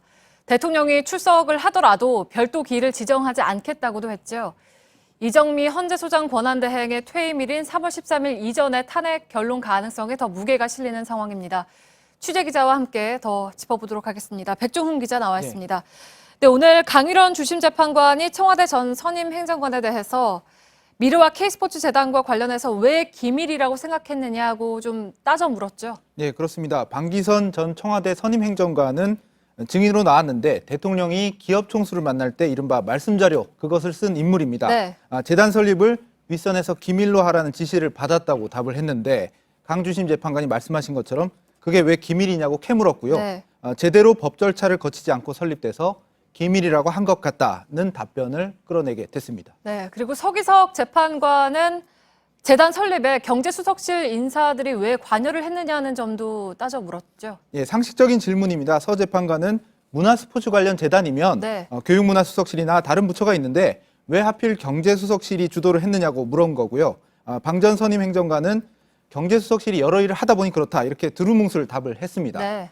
그러자 서 재판관이 출연금을 받으려고 하니까 기업들에게 영향력을 끼칠 수 있는 경제수석실이 나선 게 아니냐 그렇게 지적을 했고 그런 측면이 있는 것 같다 이런 긍정을 얻어냈습니다. 네. 그리고 한편 대통령 대리인단은 그야말로 코너에 좀 몰렸다는 분석이 나오는데 추가 증인 신청도 기각이 됐고 그리고 녹취 파일 공개 청취도 무산이 된 마당에 대리인단이 총사퇴할 가능성은 어떻습니까? 예, 취재진들이 오늘 중대 결심 즉 총사퇴 가능성을 물어봤고요. 네. 답변하지 않고 대통령 대리인단이 자리를 떠났습니다. 오늘 대통령 대리인단이 재판부의 공정성에 의구심을 갖고 있다 이런 표현을 썼기 때문에 총사퇴 가능성 배제할 수 없어 보입니다. 네, 그런데 사실 대통령 대리인단이 총사퇴를 한다고 해도 변론의 지연 효과는 거의 없을 거라고 계속해서 말씀을 해드렸는데 실제로 어떻습니까? 네, 그렇죠. 그 대통령은 국가기관으로서 탄핵 심판을 받는 것이고 네. 일반 민간인과 달리 대리인 즉 변호사를 꼭 선임해야 되는 게 아닙니다. 그리고 이미 탄핵 소추된 지 70일이 지났고요. 본격적인 탄핵 심판이 진행된 지 2달이 넘었기 때문에 대리인단 총사퇴가 있더라도 큰 영향이 없을 것이다. 그대로 진행될 것이라는 관측이 법조계에서 나오고 있습니다. 네, 그래서 결국 이제 남은 카드는 대통령의 출석 여부일 텐데 그런데 사실 이것도 선고 일정에는 거의 영향을 미치지 않을 거라는 분석이 지금 많은 상황에서 앞으로의 선고 전망은 어떻게 해볼 수 있을까요? 예, 일단 헌재가 박 대통령이 나오더라도 국회 소추위원이나 재판부의 신문을 피할 수 없다 이렇게 말을 했기 때문에 네. 출석 가능성은 불투명합니다. 박 대통령이 나오지 않을 경우에는 그대로 24일 최종 변론이 확정이 되고요. 네. 나오더라도 24일 또는 며칠 정도는 조정될 수 있지만 재판부가 지정하는 날짜에 나와야 합니다. 결정문 작성과 재판관 평의는 그대로 진행이 될 것이기 때문에 3월 둘째 주 탄핵 심판 결론에는 영향이 없을 것이라는 분석이 지배적입니다. 네, 백종훈 기자였습니다. 네, 현재 탄핵 심판과 함께 특검 수사도 막바지에 접어들고 있습니다. 관건은 특검의 수사 기간 연장 여부입니다. 특검은 지난주에 황교안 대통령 권한대행에게 연장 요청을 했는데 황 대행은 닷새째 아무런 입장을 내지 않고 있죠. 서복현 기자와 함께 알아보도록 하겠습니다. 먼저 오늘 자유한국당이 특검 연장 반대를 당론으로 채택을 했죠. 네, 그렇습니다. 자유한국당 의원총회 결과 만장일치였다고 합니다. 그러니까 연장 반대를 당론으로 채택하자는 의견이 만장일치라는 건데 야4당이 합의해서 50일을 연장하는 법안을 발의는 했지만 자유한국당만 반대하고 있는 상황입니다. 여야 합의가 없으면 본회의 상정이 불가능하기 때문에 사실상 국회에서는 답을 찾기 어렵게 됐습니다. 네, 그래서 결국 황교안 대행이 연장을 해주느냐에 따라서 이제 결정이 될 텐데 아직 답을 안 하고 있는 거죠? 네, 그렇습니다. 황 대행 측은 수사기한 만료 당일에 답을 줘도 된다 이렇게 얘기를 하고 있습니다. 법에 그렇게 돼 있다는 겁니다. 법에 실제로 어떻게 돼 있습니까? 예, 법을 보면요. 요청은 만료 3일 전에 해야 하고 대통령은 기한 만료 전에 통지해야 한다 이렇게 돼 있는데요. 그런데 3일 전이란 건 그보다 늦어선 안 된다는 것으로도 해석이 가능합니다. 실제 특검은 28일이 만료인데 지난 16일에 요청을 했습니다. 또 만료 전에 여부를 결정해야 한다는 것도 데드라인이 그때기 때문에 그 전에 해도 된다는 건데 이렇기 때문에 황 대행이 시간을 끌고 있는 것 아니냐 이런 지적이 나오는 겁니다. 네, 그러니까 그 전에 아무 때나 해도 된다는 건데 굳이 답을 안 하고 있는 이유가 있을까요? 일단 황 대행 측은 통상 만료 하루 전에 했다 이렇게 얘기를 하고 있는데요. 그런데요. 꼭 그렇지만은 않습니다. 보면요. 2008년 삼성 특검은 5일 전에 연장을 승인했고요. 같은 해 BBK 특검은 일주일 전에 연장을 승인했습니다. 물론 하루 전에 연장 가부를 결정한 경우도 있었지만 꼭 그렇지만은 않았다는 겁니다. 그리고 통상이라는 단어를 썼는데요. 이 사건은 현직 대통령과 관계된 유례없는 사건이기 때문에 전혀 통상적이지 않죠. 네, 그렇죠. 그러니까 연장에 대한 가부 결정이 이렇게 늦어지게 되면 특검으로서도 제약을 받게 되지 않을까요? 그렇습니다. 일단 특검은 연장이 필요하다는 입장인 거고요. 또 최소한 가부라도 알아야 이 조사를 이어가야 할 부분 또 검찰에 넘겨야 할 항목 이런 부분들을 정리를 할 수 있는 건데 또 계획을 짤 수 있는 건데 황 대행이 답을 주지 않고 있는 상황인 겁니다. 네, 그러니까 연장을 안 해줄 거라는 전망이 지금 사실 많은데 그러면 이제 수사 기간이 얼마 남지 않은 상황이잖아요. 그러니까 박 대통령 대면 조사에 대한 얘기는 뭐 나온 게 있습니까? 어떻습니까? 네, 지난 9일에 한 차례 무산된 이후에 특검과 박 대통령 측의 협의에는 크게 진전이 없는 것으로 파악이 됐습니다. 특검은 조만간 가부에 대해서 발표를 하겠다 이렇게 입장을 내놨습니다. 네, 지난번에는 장소나 시간, 뭐 방식에서 특검이 모두 양보를 해줬다는 거잖아요. 예, 지난번에 이 대통령 측이 요구한 내용들을 좀 보면요. 비공개로 청와대 경내에서 심지어 시간도 길지 않게 가급적 한 명이 조사하고 특히 피의자 신문 조사를 받지 말고 참고인 조사만 받아달라 이렇게 요청을 한 것으로 알려졌습니다. 이미 박 대통령은 피의자로 입건이 돼 있는 상태죠. 참고인으로 조사를 받느냐 피의자로 조사를 받느냐는 법적으로 큰 차이가 있습니다. 특히 향후에 재판을 받게 될 경우에는 더 차이가 큰 건데요. 명백한 피의자 신분인데도 참고인으로 조사를 받게 해달라는 건 대통령으로서 특권을 누리겠다 이렇게밖에 해석할 수 없다는 지적이 나옵니다. 그런데 사실 지금 시점에서 대면 조사가 중요하냐라는 시각도 있잖아요. 이거는 어떻습니까? 지금 상황을 보면요. 물어볼 건 오히려 많아지고 있습니다. 먼저 이재용 삼성 부회장이 뇌물공여 혐의로 구속이 됐죠. 그리고 또 구속영장이 청구된 우병우 전 민정수석도 문체부 등 인사 개입은 박 대통령의 뜻이라고 진술을 했습니다. 특검은 대면 조사가 필요하긴 하다고 보고 있습니다. 하지만 이 다음 주 만료가 예상되는 데다 많은 증거와 진술이 있는 만큼 부인할 것으로 예상되는 박 대통령의 답변을 들어도 어차피 달라질 것은 크게 없기 때문에 무리하지는 않겠다 이런 입장인 것으로 알려졌습니다. 앞서 이 검찰 단계에서도요. 검찰은 박 대통령 조사는 해명 기회를 주는 차원이다 이렇게 얘기를 했습니다. 이미 부인할 수 없는 증거가 많이 있다는 얘기겠죠. 네, 서복현 기자였습니다.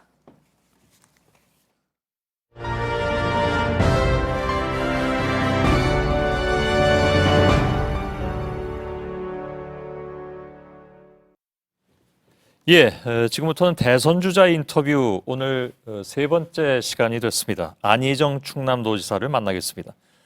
아시는 것처럼 안철수 의원 또 지난주에는 유승민 의원이 이 자리에 나왔었고요.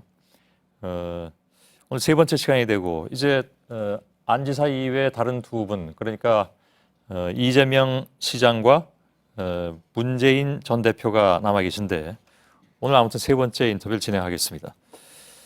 오늘 인터뷰는 안 지사가 주장한 바 있는 대연정 문제로 질문을 던져야 하지 않나, 첫 질문을 그렇게 생각하고 들어왔는데 갑자기 오늘 이명박 전 대통령과 박근혜 대통령의 이른바 선의에 대한 그 발언에 대한 논란이 있어서 오늘 인터뷰 첫 질문이 바뀌어야 될 것 같습니다. 야권 내부에서도 좀 크게 논란이 되고 있어서 오늘 어떤 답변을 하실지 저도 좀 궁금하네요. 안희정 충남도지사가 지금 옆에 나와 계십니다. 어서 오십시오. 예. 예, 안녕하십니까. 예, 오늘 뭐 논란은 하루 종일 지속이 됐습니다. 네. 첫 질문은 뭐 이미 던진 셈이 됐는데 네. 뭐라고 말씀하시겠습니까? 정당 정치와 정치를 오래 하면서 제가 깨달은 것 중에 하나입니다. 예. 그 누구의 주장이라 할지라도 그 액면 그대로 긍정적으로 선한 의지로 받아들이는 것이 문제의 본질을 들어가기가 훨씬 빠르다라고 하는 경험 때문에 그렇습니다. 예.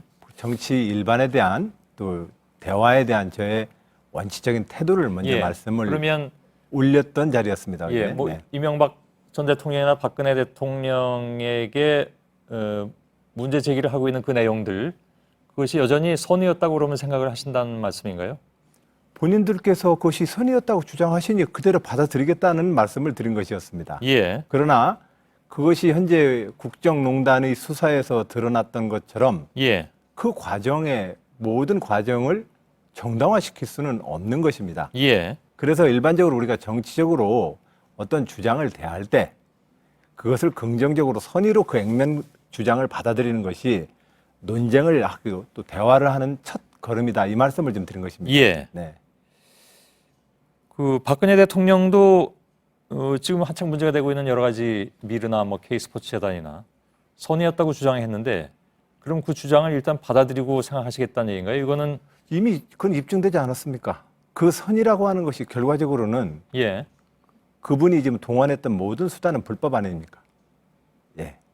아직 뭐 결정이 안 났으니까요. 현재 수사의 과정으로 봤을 때 그것은 부당한 정치적인 국가 이 압력이거나 부당한 거래라고 이미 사실이 드러나고 있기 때문에 저는 그 과정 전체를 지금 선한 의지였다라고 주장하는 건 아닙니다. 네. 그런데 아시는 것처럼 지금 뭐 법원 아니죠, 그러니까 특검이든 그 전에 검찰이든 이쪽에서는 뇌물죄 혐의를 적용하느냐를 가지고 지금 굉장히 다투고 있습니다. 이미 특검에서는 그렇게 보고 있는 거고요. 그러면 애초에 이것이 선의였는데 어쩌다 보니까 이 법적 절차나 이런 게 잘못돼가지고 뇌물이 되는 것이냐, 뭐 그런 말씀이신가요? 선이라고 하는 것은 선과 악을 따지자는 문제가 아니라요. 어떤 주장에 대해서 그분이 주장하는 바대로 받아들이는 것. 그분의 주장은 스스로가 좋은 일을 하려고 이러이러한 제안을 하고 일을 추진했습니다라고 이야기하지 않겠습니까? 우선 우리는 그것을 받아들여야만 대화가 가능하다라고 하는 어제 부산에서의 강연의 내용이었습니다. 그거를 처음에 이제 받아들이면 사실 의심할 필요가 없어지는 것이겠죠, 그죠? 그러니까 무엇인가가 드러나기 전에는. 근데 무엇인가가 드러난다라는 그런 그 결과는 대부분 어떤 의심에서 시작될 수도 있습니다. 왜냐하면 그렇습니다. 공적인 이 공익재단을 만들어서 스포츠 중흥을 하겠다고 하면 그 공적재단은 어떻게 만들어야 되는 것이겠습니까? 청와대에서 그렇게 제보를 불러다가 손목 비트는 것이 공적재단을 만드는 수순이 되어서는 안 됩니다. 공적재단을 만들어서 좋은 일을 하겠다는 그 취지는 우리가 받아들인다 할지라도 청와대에서 특정 재벌들을 불러서 찬조금과 기부금들과 모금품들을 모집하고 거기에 대해서 반대 대가를 거래하는 방식의 재단과 재단 모금 행위가 있어서는 안 되는 거 아니겠습니까? 근데 어저께 이제 말씀하실 때 이게 조롱이냐 아니냐 해서 뭐 조롱이라는 얘기가 있었고 박근혜 이명박 대통령도 했더니 청중들이 웃으셨습니다. 선이라고 일단 받아들입시다. 이러면서 강의를 진행했던 것이라서 오늘 해명은 그것이 조롱이었다 이렇게 나왔는데 처음에 그 단계에서 그냥 조롱으로 끝났으면 혹시 모르겠습니다. 논쟁이 안 됐을 수도 있는데 그 다음에 뭐라고 말씀하셨냐면 저는 누구라도 그 사람이 말하고 있는 그 액면가대로 선의로 받아들입니다. 이게 궁금해서 드리는 질문입니다. 네네. 20세기 지성사는 해부하고 분석하고 비판적 사고를 지니는 것, 남을 의심하는 능력을 키우는 게 지성일 수 있겠느냐? 그러니까 20세기 지성사가 해부와 분석과 비판적 사고라고 말씀하셨는데요. 그건 지성과 상관이 없습니까? 이제 궁금해서 드리는 질문입니다. 일반적으로 학문을 하는 방식 속에서도 우리는 예. 통섭이라는 21세기의 새로운 학문의 취합과 통섭이라고 하는 관점을 우리는 받아들이고 있습니다. 예.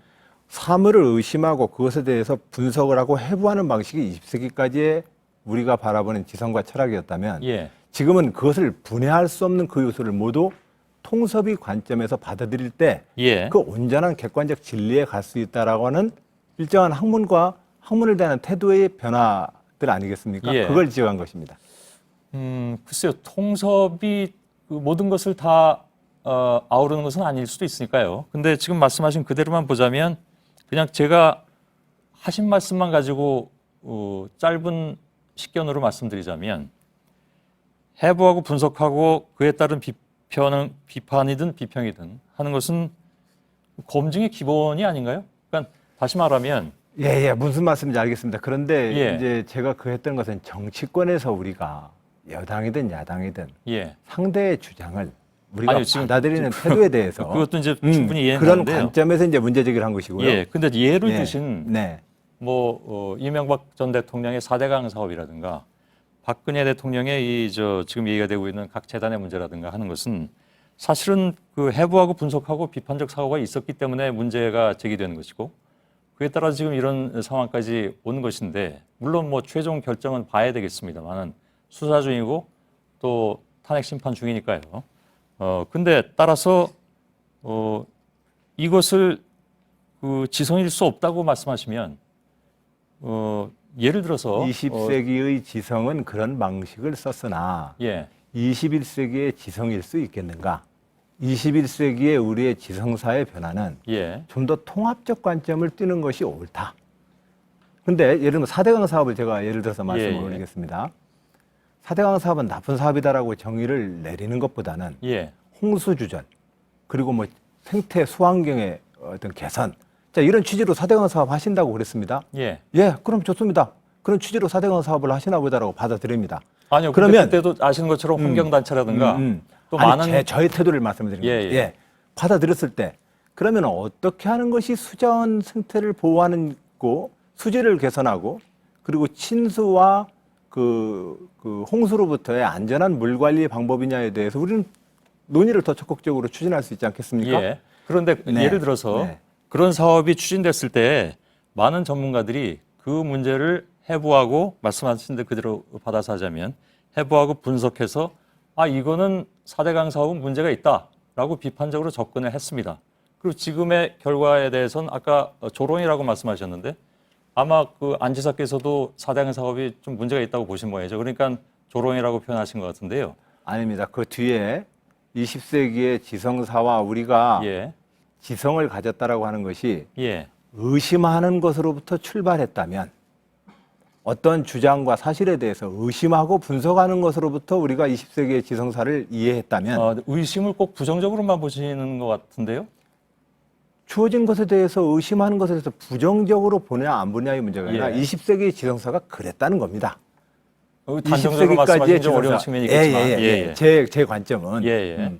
그러나 21세기의 지성이라고 하는 것은 예. 우리가 통섭이라는 단어에서 이야기했던 것처럼 좀 더 우리는 다른 관점의 진리의 접근 방법을 가져야 된다라고 이야기를 예. 하고 있습니다.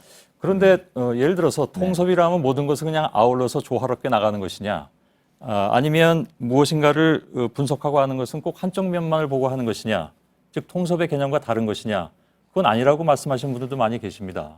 다시 말하면 오히려 통섭으로 가는 것이 그러한 과정을 거쳐서 본질적인 통섭의 본래적인 의미로 갈 수 있는 것이 아니냐라는 이렇게 보면 어떨까요? 예. 저는 정치인으로서 발언을 한 겁니다. 예. 철학가나 철학가나 예. 교수로서 발언을 한 것이 예. 아니라요. 정치인이 왜 20세기까지의 지성사를 예. 의심하는 능력이라고 규정을 했으며 21세기의 지성은 좀 더 통섭의 관점을 떼어야 된다라고 저는 왜 정치인으로서 주장했을까요? 예. 그 주장의 이면에서 제가 하고 싶은 이야기는 무엇이었을까요? 예. 바로 그것을 그 대목에 착안한다면 제 이해가 이해 안 될 바가 아닌 것 같습니다. 그 부분은 네. 여태까지 안 지사께서 나름대로 지켜오신 어떤 노선의 일관성에서 크게 벗어나지 않는다고 얘기할 수도 있겠는데 네. 문제는 아까 말씀드린 대로 그렇게만 접근해서 과연 정치에서 일어날 수 있는 모든 일을 다 해석할 수 있겠느냐 하는 예. 문제가 남는 거 아니겠습니까? 저는 지난 7년 동안 지방정부를 이끌면서 예. 많은 주장과 어깃장과 주장들 틈 속에서 지방정부를 이끌어야 했습니다. 예. 그 많은 어깃장과 비난으로만 제가 받아버리면 예. 대화가 안 되는 현실을 너무나 많이 겪었습니다. 예. 저분이 왜 화를 나서 나한테 저렇게 어깃장을 놓을까를 그분의 감정과 그분의 말 자체를 제가 긍정적으로 받아들일 때라야만 저는 대화가 된다는 경험을 많이 했습니다. 예. 그리고 저는 그것이 우리가 지향해야 될 민주주의 새정치의 모습이라고 저는 생각합니다. 예. 그런 측면에서 어떠한 주장을 할지라도 그 주장을 그 사람이 가지고 있는 그 진실성을 의심할 게 아니라 예. 그 사람은 그렇게 생각하는구나라고 일단 받아들이는 것이 우리 대화의 출발점이라는 말씀을 드리고 싶었던 것입니다. 예. 네. 그 이번 건도 마찬가지다 이런 말씀이시죠? 그러니까 그 예, 그렇습니다. 어저께 말씀하신 것에서 특별히 뭐 바뀐 건 없는 것 같네요. 그렇습니다. 네. 그런데 저의 이야기를 예. 지금 그 박근혜 대통령의 이 국정농단 사건을 선한 의지였으니까 그럼 다 그냥 아무 문제 없다는 이야기로 주장하자는 거냐 이렇게까지 확대 해석하시는 분이 있습니다. 저는 그건 아니라고 생각합니다. 그런데 이게 왜 문제가 되냐면요. 네. 이 시작을 선한 의지로 규정을 하고 시작을 하면, 그죠? 지금 그 진행되고 있는 많은 일들의 상당 부분이 논리적으로 흔들릴 가능성이 많기 때문에. 안 그렇습니다. 그건 아니, 잠깐만요. 선한 의지냐 예. 나쁜 의지냐를 따질 것이 아니라 그가 어떤 불법을 저질렀느냐에 대해서 우리는 그걸 조사하는 것이고 예. 우리가 민주주의에서 법치를 주장하는 것은 그의 생각이 아니라 그가 어떤 불법 행위를 했느냐의 문제입니다. 알겠는데요. 네네. 예를 들어서 네. 뭐 4대강이든 아니면 재단이든 처음에 그것이 선한 의지였다라는 것을 일단 그럼 받아들인다는 말씀이시잖아요. 근데 그 부분에 있어서도 안 지사님하고 동의하지 않는 분들이 굉장히 많습니다. 예, 저는 저와 다른 견해이든 타인의 주장을 예. 그런 태도로 받아들이고 있다는 저의 정치하는 태도를 말씀을 드리는 겁니다.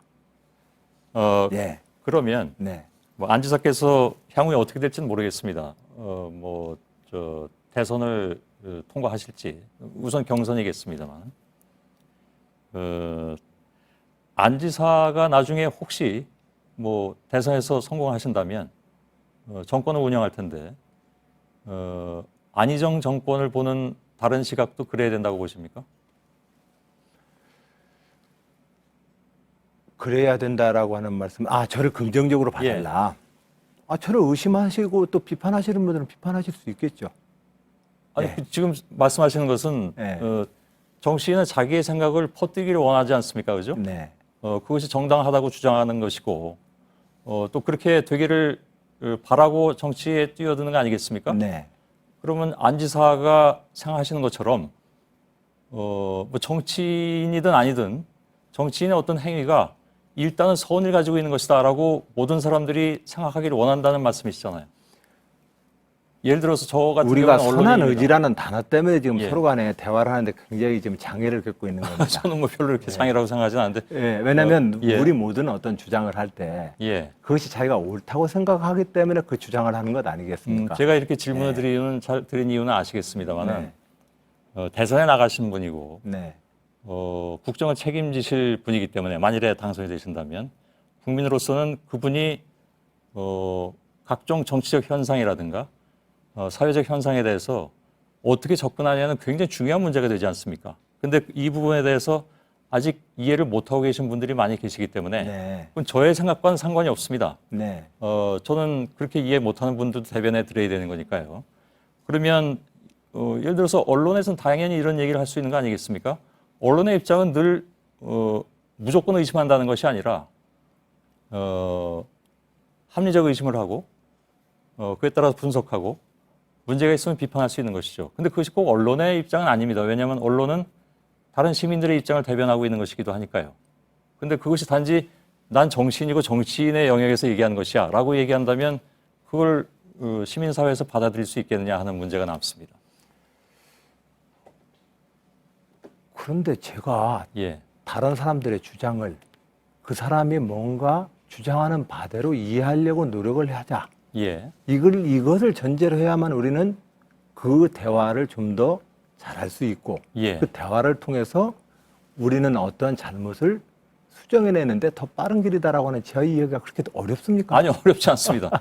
그 얼마든지 네, 예. 그건 뭐 얼마든지 이해합니다. 네, 예. 이해하는데 다만 그 이해가 예. 모르겠습니다. 하필 이때라서 그런지 모르겠는데 네. 4대 이 강과 이야기 똑같은 얘기는 2013년도에도 제 페이스북에 이미 써놨습니다. 그건 제가 못 봤습니다. 예. 예. 이미 2013년도에도 써놓고 제가 정치를 하면서 도지사를 하면서 특히 예. 제가 느꼈던 현장에서 나는 어떻게 나와 다른 견해, 내가 동의할 수 없는 견해에 대해서 나는 그 견해를 어떻게 받아들이는가, 나는 이 태도를 어떻게 지금 예. 변화시켜 왔는가에 대한 기록을 진즉에도 여러 번 말씀을 예. 드렸었고 저는 저와 다른 견해를 가지고 있는 사람에 대해서 당신은 나빴어, 당신은 잘못이야라고 예. 이야기보다는 당신이 이야기하려고 하는 취지에 대해서 알았다. 예. 그러나 당신의 그 목표를 위해서 당신이 지금 어떠한 수단과 어떠한 행위를 했는가를 놓고 우리는 논의를 하는 것이 더 빠르다는 겁니다. 예. 예. 예, 알겠는데요. 네. 그것이 어쩌면 지금 하필이면 가장 뜨겁게 이슈가 되고 있는 부분을 예를 들어서 말씀하셨고 그 부분에 있어서 선의를 인정하자고 말씀하셨기 때문에 당연히 논란이 될 수밖에 없는 것이고 특히 시민들의 입장에서는 이런 중요한 문제를 예를 들어서 말씀하신 이유가 뭔가 하는 생각을 당연히 갖지 않겠습니까? 예, 어제 부산 강연에서는 그 외에도 예. 제가 어떻게 새로운 정치를 이해하는가에 대한 예. 예시를 다른 예시들도 많이 해드렸습니다. 그런데 제가 그 예. 동영상을 다 보진 못했고요. 예, 예. 지금 말씀하신 그 주로 논란이 된 부분에 대한 동영상은 다 봤습니다. 네. 그래서 뭐 제가 본 느낌을 그대로 말씀드리는 것이 아니라 그것에 의해서 다른 사람들이 가질 수 있는 의구심에 대해서 말씀드렸고요. 충분히 타당합니다. 예. 그 의구심을 갖고 저에 대해서 걱정을 하시는 목소리를 예. 어제 오늘 많이 그것이 듣고 또한 알고 있습니다. 네. 그것이 또한 이게 뭐 시간이 많이 돼서 이제 더는 길게는 말씀 못 드릴 것 같은데 어떻게 이 얘기만 하게 됐습니다. 오늘 제일 뜨거운 이슈이긴 하니까요. 안 지사께서 지금까지 추구해 오셨던 것이 이른바 진영 논리의 타파였습니다. 동시에 그렇게 해서 나온 현상이 뭐였냐면 대개 정치인들은 자기들의 성이 있지 않습니까, 그죠?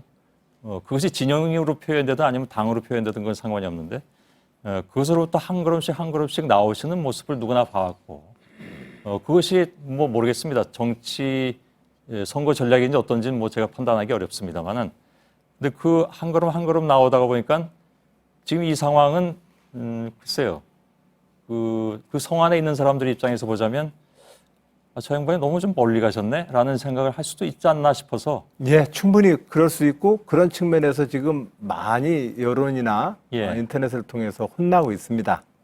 그리고 또 이런 과정을 통해서 제가 어떠한 정치적 태도를 가지고 있는지 조금이나마 말씀드릴 수 있는 기회를 주셔서 고맙습니다. 예. 네.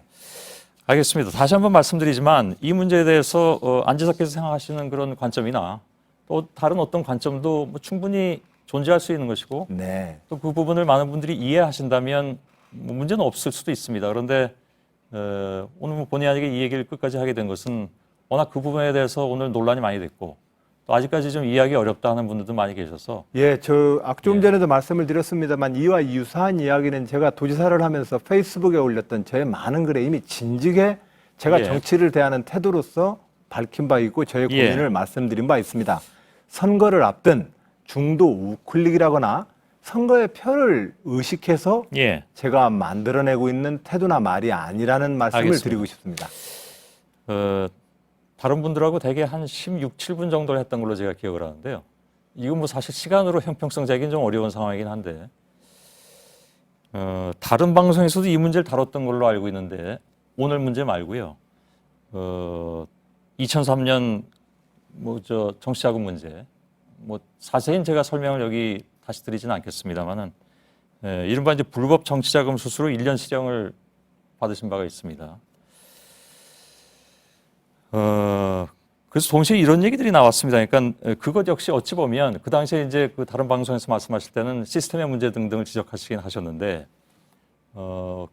그것도 어떤 그 악이라고 보기는 어려운 시스템의 문제가 아니었던가라는 것을 여전히 그런 생각을 가지고 계십니까? 그래서 이런 얘기도 나올 수 있는 것이 아니냐라는 분석도 있기에 그래서 드리는 질문입니다. 질문에 그러면 그 대선 자금 수사에 대해서 예. 또 그런 전과 사실에 대해서 어떻게 생각하느냐라는 질문이신가요? 그것도 뭐랄까요? 그러니까 일반 유권자들 입장에서는 네. 본의 아니게 시스템에 의해서 잘못된 문제이지 당초에 어떤 그 선의를 가지고 있지 않았던 것은 아니다. 뭐 이렇게 해석하라는 얘기냐라는 의문도 있기에 예, 민주주의 시민사회와 생활은 행위에 대한 책임을 물어야 하고 우리는 그 행위 앞에서 책임을 져야 합니다. 예. 그 마음이 어떤 태도를 가지고 있느냐는 사실상 증명하기가 불가능합니다. 예. 그렇기 때문에 저는 대선 자금 수사만 하더라도 현행법이 위반대에 대해서는 그것이 충분한지 안 한지에 대해서는 보는 분마다 판단이 다르겠지만 예. 적절한 저는 또한 책임을 묻고 벌을 받았습니다. 예. 우리 사회에서의 모든 논쟁이 그 사람 마음속이 선하냐 악하냐를 가지고 너무 싸우기 때문에 문제입니다. 예.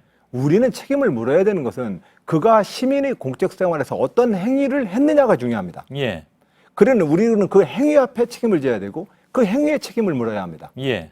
그렇기 때문에 그가 어떤 생각을 가지고 있느냐에 대해서 선이다 악이다라고 싸우는 것 자체가 제가 볼 때는 너무 소모적 논쟁입니다. 예. 네. 그래서 일단은 선의를 받아들이자. 그렇습니다. 그런 말씀이시죠. 그 사람이 주장하는 바들을 저는 액면가대로 받아들이는 예. 것이 빨리 대화의 본질에 들어가는 방법이다. 이 예. 말씀을 드리고 싶었던 것이고 예. 그것이 제가 지금 정치를 대하는 태도라는 말씀을 드립니다. 예, 알겠습니다. 나름 해명이 다 되셨다고 생각하시는지요?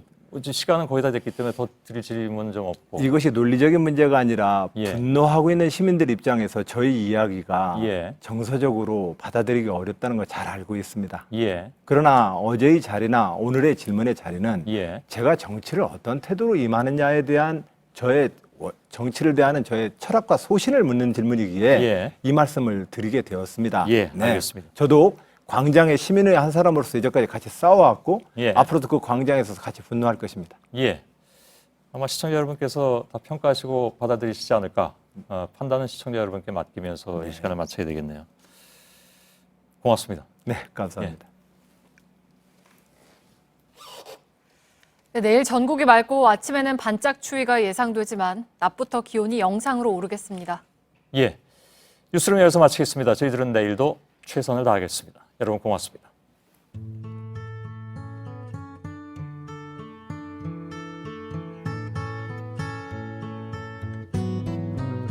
When you're down and troubled and you need a helping hand and nothing is going